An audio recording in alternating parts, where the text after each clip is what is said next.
Welcome to our channel. Hi friends, সবাই কেমন আছো? আজ আমি আবার এসে গেছি তোমাদের মাঝে মটন কারির রেসিপি নিয়ে উইদাউট পটেটো। প্রথমে একটা পাত্রে কিছুটা জল নিয়ে মটনটা আমি সেদ্ধ হতে দেব। 1 চামচ মতো লবণ আর 1 চামচ মতো হলুদ গুঁড়ো দিয়ে দেখো দিয়ে দিচ্ছি মটনগুলোকে।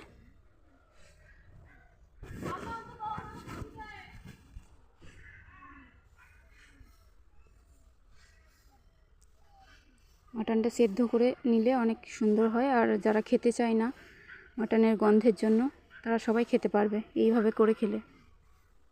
এবার আমি একটা খোলা চাপিয়ে দিয়েছি। এখানে আমি 1 কাপ মতো তেল দিয়ে দিলাম।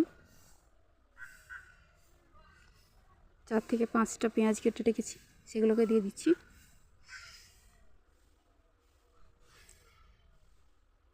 দু থেকে 3টে কাঁচা লঙ্কা কাটা আছে, ওটাকেও দিয়ে দেবো আমি।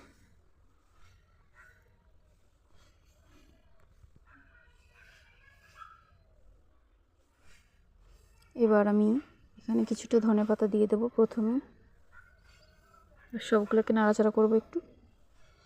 এবার আর 1 কাপ মতো তেল আমি অ্যাড করে দেবো এখানে। এই দেখো দিয়ে দিচ্ছি।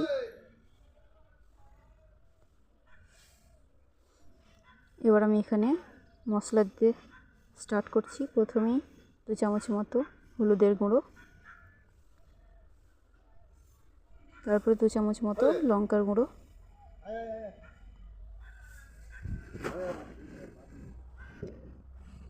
এবার আমি এখানে লবণ দিয়ে দিচ্ছি পরিমাণ মতো।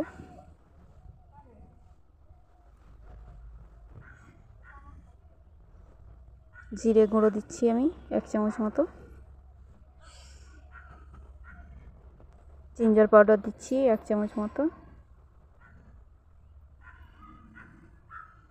এবার সব মশলাগুলোকে একসঙ্গে একটু নাড়াচাড়া করে নেব। এখানে আমি চিকেন 60 কাবাবের মশলা দিলাম আর কিছুটা গরম মশলা দিলাম।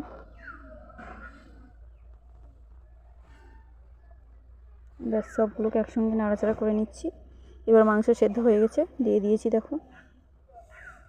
এবার আমি এইভাবে কিছুটা নেড়ে ছেড়ে নিয়েছি। এখানে এবার একটু জল অ্যাড করে দেব। জল অ্যাড করা হয়ে গেছে। এবার এটাকে এইভাবে কিছুটা হতে দেব আমি। আর তোমাদেরকে কিছু কথা বলে নিই, যারা আমার চ্যানেলে নতুন আছে তারা অবশ্যই আমার চ্যানেলটাকে সাবস্ক্রাইব করে পাশে থাকা বেল আইকনটা প্রেস করে দেবে। আর যারা আমার সাবস্ক্রাইবার আছো তারা অবশ্যই লাইক কমেন্ট শেয়ার করবে, কমেন্ট করবে। কমেন্ট করলে অনেক ভালো লাগে। দেখো আমার প্রায় হয়ে এসেছে মটনটা। এখানে আমি কিছুটা ধনেপাতা অ্যাড করে দিচ্ছি।